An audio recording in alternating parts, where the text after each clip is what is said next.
സാമൂഹ്യ പ്രവർത്തനം നടത്തുന്ന ആൾക്കാർ അല്ലെങ്കിൽ നന്മ ചെയ്യുന്ന ആൾക്കാർ പൊതുപ്രവർത്തകരൊക്കെ പലപ്പോഴും ചോദിക്കുന്ന ഒരു കാര്യമുണ്ട്, എനിക്ക് എന്ത് ഗുണമാണ് ഉണ്ടാവുക?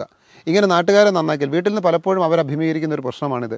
യാതൊരു ഗുണവും, കുടുംബത്തിന് യാതൊരു ഗുണവുമില്ലാത്ത ഈ സാമൂഹ്യ സേവനവുമായി നടന്നിട്ട് നമുക്ക് എന്താണ് ഗുണം? ഒരിക്കൽ ഒരു ഭിക്ഷക്കാരൻ ഭിക്ഷ തണ്ടാനിറങ്ങിയ ഈ ഭിക്ഷക്കാരൻ്റെ മുമ്പിൽ ഒരു സിദ്ധനെ കണ്ടപ്പോൾ കാര്യമായിട്ട് എന്തെങ്കിലും കിട്ടും എന്ന് കരുതി അയാൾ സിദ്ധൻ്റെ മുമ്പിൽ കൈനീട്ടി.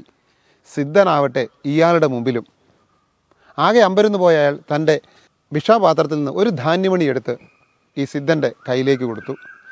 സിദ്ധൻ്റെ വഴിക്കും ഈ ഭിക്ഷക്കാരൻ്റെ വഴിക്കും പോയി. അന്തിയായപ്പോൾ വീട്ടിലെത്തി തനിക്ക് ഇന്ന് കിട്ടിയ സമ്പാദ്യങ്ങൾ എത്രയുണ്ട് എന്നറിയുവാനായി അയാൾ അതെല്ലാം കുടഞ്ഞിട്ട് നോക്കുമ്പോൾ കാണാം 100 കണക്കിന് ധാന്യമണികൾക്കിടയിൽ ഒരു സ്വർണ്ണ ധാന്യമണി.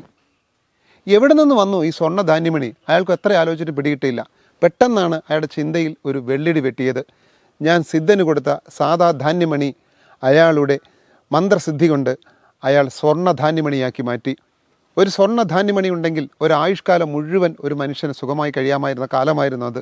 എന്നിട്ടും അയാൾ നെഞ്ചത്തടിച്ച് കരഞ്ഞു, ദൈവമേ, ഇത് മുഴുവൻ എനിക്ക് കൊടുക്കുവാൻ തോന്നിയില്ലല്ലോ.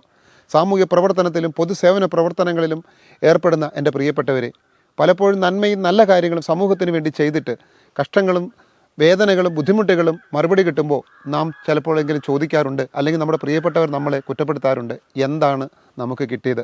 ഓർമ്മിക്കുക, സാധാ ധാന്യമണികളെ സ്വർണ്ണ ധാന്യമണികളാക്കി മാറ്റുവാൻ ശേഷിയുള്ളവൻ്റെ പാത്രത്തിലേക്കാണ് ഞാനും നിങ്ങളും ചെയ്യുന്ന ഈ സൽപ്രവർത്തികൾ മാറുന്നത്.